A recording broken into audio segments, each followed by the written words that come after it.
how to change a UK socket.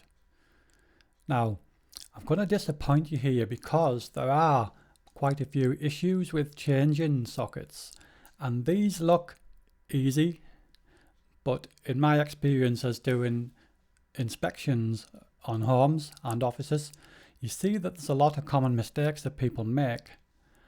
For example, the polarity, the live and neutral, are the wrong way around. It's not properly earthed, not adequately secured and tightened up. Even the routing of the cable can be so that it gets nipped when it's tightened up, the screws catch it, and so on. It's quite easy to not do that right without actually having the knowledge on how to do it.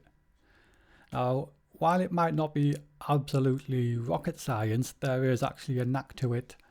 And this is where a lot of the issues come from. So nuisance tripping and things like that, or burning out with bad connections or loose connections, or the polarity issues in particular.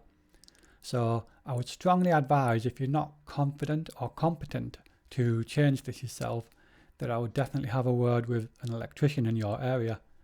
Because the other thing is as well, when people go from plastic sockets to metal, there is an additional earthing requirement that you have to make sure is done properly. And so your electrician will know that.